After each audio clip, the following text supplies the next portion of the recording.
Parabéns, API. Eu vejo a apresentação da API toda semana, mas vocês foram brindados com a melhor apresentação que eu já fiz do API. Profunda, sempre contundente, além de tudo simpático, que é uma novidade na apresentação do API. Queria dizer sobre o Centro de Cidadania Fiscal. Nós somos um think tank dedicado, especializado a fazer esse trabalho de reforma.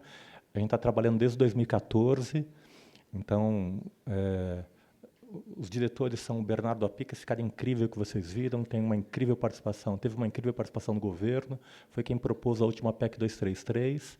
O Api tem formação em física, matemática, enfim, um economista fino e tem esse carinho, esse amor pelo Brasil, pela coisa pública. Enfim, está fazendo esse trabalho excepcional, tem dedicação exclusiva para fazer esse trabalho.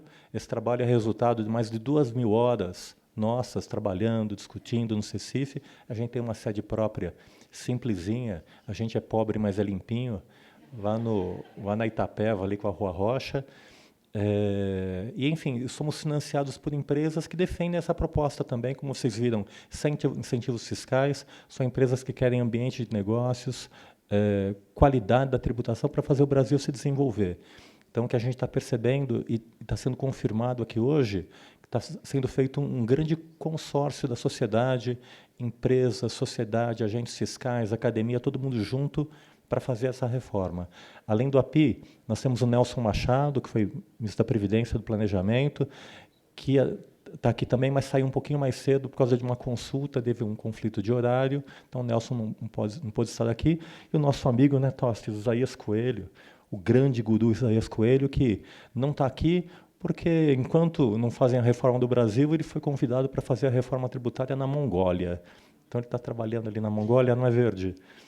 Emprestando as luzes dele lá para a Mongólia. Então, por isso ele não está aqui também.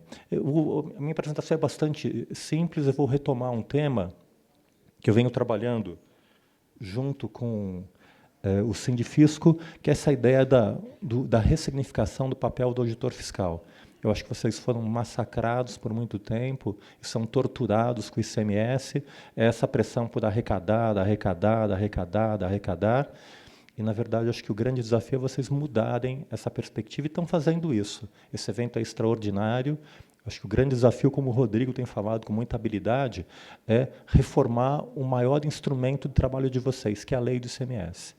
Então, acho que esse é o grande desafio, e vocês são os grandes técnicos, vocês são os grandes especialistas, vocês devem ser os protagonistas e condutores desse processo.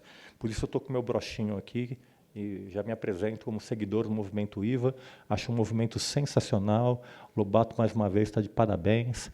Eu acho que vocês estarem engajados nisso é fundamental, e nós, trabalhando com reforma, a gente percebe isso. Tem hora que a gente trava, porque tem sutilezas. A gente chamou o De Angelis para nos ajudar com a substituição tributária. Enfim, a gente precisa o tempo todo de ajuda, está dialogando com vocês. A gente fez um grupo de trabalho com o Hélio Freire, com o Maranca, com o Rodrigo, com o Lobato, para nos ajudar a compreender e pensar a administração tributária para um novo modelo. Não adianta mudar também o tributo e não mudar a administração. Tem que ser uma coisa casada. E esse foi um trabalho que a gente fez junto à Receita Federal, na verdade, ao sindicato do Sindifisco da Receita Federal. Tem o Pedro Oliveira, diretor aqui, que está aqui presente. E, na verdade, um incômodo do Sindifisco conseguiu resolver razoavelmente a sua pauta salarial, de reposição salarial, mas uma sensação de invisibilidade do auditor fiscal. Um incômodo que, nas manifestações aqui da Paulista, tem sempre uma plaquinha: eu amo o juiz Sérgio Moro, eu amo a Justiça Federal, eu apoio o Ministério Público. E não tem nenhuma plaquinha: eu gosto da Receita Federal.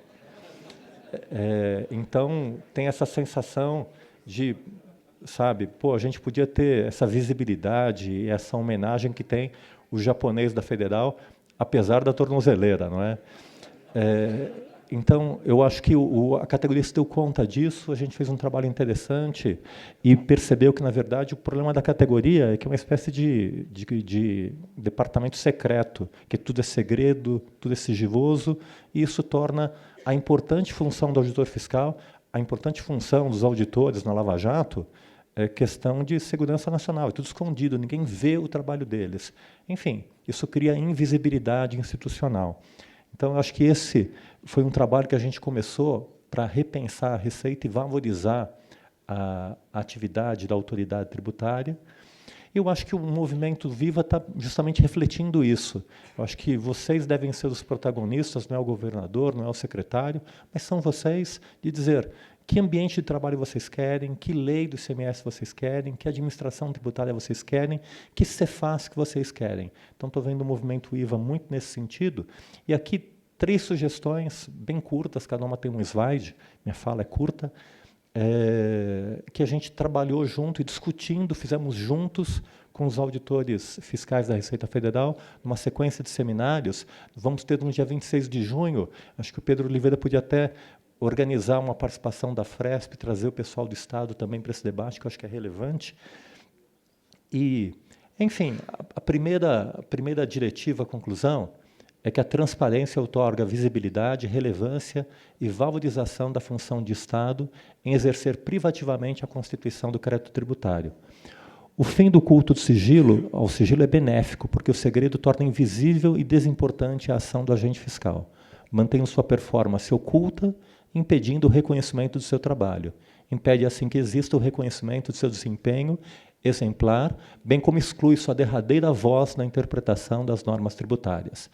A abertura das informações, por seu turno, cria um diálogo público informado sobre as diferentes leituras das normas tributárias realizadas pelos auditores fiscais, permitindo a construção democrática de padrões de interpretação razoavelmente uniformes.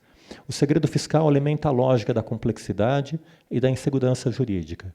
O empoderamento da administração tributária, portanto, passa necessariamente pelo cumprimento de sua missão institucional. Em um Estado democrático de direito, é a ampla publicidade dos atos de poder que lhe confere legitimidade. Então, acho que tem uma pauta que nós sugerimos para o Sindifisco da Receita Federal, para ser trabalhado pelos auditores, e estamos sugerindo, para discutir com vocês também, que o primeiro é valorizar a categoria através desse instrumento relevante e que São Paulo já é uma referência no Brasil da transparência. A segunda diretiva é que os auditores fiscais devem protagonizar, e esse é um movimento que está acontecendo dentro da Cefaz. Eu conversei ontem com o Cláudio de Carvalho a respeito desse sentido, desse tema, que os auditores devem protagonizar a mudança do paradigma de atuação do fisco, do paradigma do crime, para o paradigma do serviço. A superação da noção que pressupõe que o comportamento do contribuinte funda-se em uma escolha racional que visa sempre a maximização da utilidade, isto é, não pagar tributos, é uma meta a ser considerada para a mudança de paradigma da atuação do fisco.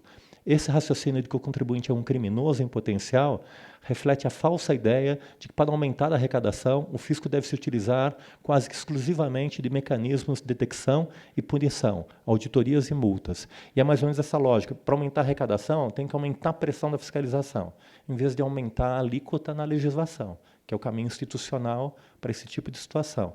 Isso cria uma opressão do fisco em relação aos bons contribuintes, são tratados como bandidos, e o tempo todo uma pressão injusta sobre o fisco, para que o fisco resolva a questão da arrecadação, não através do sistema político, enfrentando a população e aumentando a alíquota, mas através de um sistema de repressão ou de mecanismos como a gente conhece como a substituição tributária. E cria essa coisa invertida, que é o ter mais dispositivos sobre infração e multa que não são aplicados, do que efetivamente clareza no tipo que exige o tributo no fato gerador. As administrações fiscais que têm atingido os melhores resultados são aquelas que levam tal diversidade de fatores em conta e aprenderam não só a realizar auditorias, que são importantes, e aplicar multas de modo eficiente, mas também a utilizar instrumentos capazes de impulsionar a construção de um relacionamento de confiança com os contribuintes e, sobretudo, alinhar normas tributárias e normas sociais. Eu acho que esse é um outro desafio, a Cefaz se posicionar como um prestador de serviço de altíssimo nível. E a última diretiva, a última sugestão, que, na verdade, basicamente foi escrita pelo Isaías Coelho, e eu tomei a liberdade de copiar e repropor para o Sindifisco, e é um recado literal do Isaías isso, viu, Tostes? Recado do professor Isaías aqui. Não há razão para que a Cefaz de São Paulo e de todo o Brasil, do Brasil não ser uma das melhores do mundo. Então, não há razão. Então, acho que esse é um desafio e uma meta para os senhores. Não há razão para que o fisco paulista não ser uma das melhores administrações tributárias do mundo, como a Suécia, a Austrália, Singapura, Reino Unido, Chile, etc. Mensurar, mensurar, mensurar. É preciso usar a mensuração para orientar a ação. É preciso conhecer os custos e benefícios de operação, da ação e da inação da Receita Federal do Brasil. Perdão, aqui eu coloquei da Receita, mas da Cefaz. A atividade de fiscalização deve ser informada por análise de risco. É essencial o uso intenso e responsável de inteligência fiscal. A Receita Federal do Brasil, de novo, foi feita para a Receita, precisa de autonomia técnica para exercitar suas funções sem gerência política. A Receita precisa ser, pois, mais cidadã. Precisa de um conselho similar ao conselho em grandes empresas, um boarding, uma diretoria composta por agentes fiscais, pessoas da sociedade, que ofereça orientação estratégica, sem interferir no dia a dia da arrecadação. A Cefaz precisa lograr mais capilaridade e não dispor simplesmente da figura do Isaías, das carroças em círculo em torno dos grandes contribuintes. O maior benefício da educação fiscal deve ser criar a consciência de que a evasão fiscal é ofensa a todo o corpo social e não simplesmente uma afronta ao fisco. Enfim, acho que é um grande desafio para a gente pensar. Não tem razão, o ENCAT é um grande exemplo disso, esse seminário também é um grande exemplo disso, que nós podemos ser os melhores do mundo, temos criatividade, tecnologia de informação, é mudar a legislação e buscarmos essa meta. Enfim, queria citar, o API citou essa ideia da gente fazer uma espécie de URV tributária, que é aquela ideia que a gente não conseguia resolver a inflação, a gente criou uma nova referência de moeda para contornar a inflação. Acho que o desafio é a gente definir um sistema tributário ideal e criar um caminho para mudar o sistema a partir de uma URV tributária, uma nova unidade, uma nova referência tributária, começar com uma alíquota pequena, ter uma ideia de quanto arrecada e fazer a transição, tirando o sistema ruim e colocando o sistema bom que nós desejamos. E também tem essa ideia de que eu chamo de reforma Uber, que é feita de baixo para cima, é a sociedade unida que propõe isso. Apareceu no começo desse ano uma matéria da Folha de São Paulo, página inteira, que não é exatamente assim. Na verdade, é o CECIF que está propondo, com o apoio das empresas, uma proposta de reforma tributária para trabalhar em mais 10 anos, mas o que eu estou vendo aqui, nesse seminário, é essa possibilidade desse movimento IVA estar congregando ali, como na mesa de abertura, várias entidades, sendo aqui lideradas pela Fresp, o Sinafresp do Maranca, o BID aqui do Tosses, fazendo essa comunhão, o CIAT do Verde aqui, que é uma referência mundial sobre tributação e excelência em tributação, a FEBRAFIT com uma proposta consistente, com essa liderança nacional e federativa, para fazer as pessoas conversarem. Não vejo que esse diálogo consiga avançar do Congresso Nacional, mas aqui entre experts é o caminho, é o espaço para avançar. Então, eu acho que é uma grande oportunidade, acho que a FEBRAFIT é estratégica nesse sentido. O Isaías já tinha analisado essa proposta, eu já conhecia, vi novamente a apresentação do BINS. Apesar de ser de 99, é muito atual a proposta da FEBRAFIT, e a proposta do ICMS-P que o BINS trouxe é extremamente inovadora e interessante também. Acho que estamos convergindo para o mesmo caminho. A FENAFISCO também é importante estar trabalhando e estar atuando aqui através do Charles. O ENCAT, acho que é uma referência de administração para trazer a modernidade para dentro do imposto, para dentro da lógica da legislação. Então, acho que é um outro trabalho exemplar nosso. Trazendo o SINDAF, a gente está conversando com o Hélio Freire, do município, para trazer os agentes municipais para conversar com os estaduais e os federais e fazerem uma negociação do que deve ser essa administração tributária e construírem juntos essa administração tributária, essa ideia feminina de fazer juntos de forma compartilhada. Enfim, o Fiesp está sendo representado aqui pelo Shigemi, juntos aqui também, representando as empresas que querem melhorar esse sistema também, nós temos o CECIF, que não está entrando aqui, o CECIF, a Fundação Getúlio Vargas, que eu represento, e o Instituto Ético, que também está patrocinando esse evento. Enfim, alguma coisa incrível. É a primeira vez que eu consigo colocar no mesmo slide tantas instituições diferentes, consigo colocar do mesmo lado empresas e agentes fiscais, todos no movimento único, para mudar esse imposto, tornar esse imposto melhor e fazer com que o Brasil crie condições de infraestrutura, que é a infraestrutura mais barata que existe, para melhorar as condições de negócio no Brasil.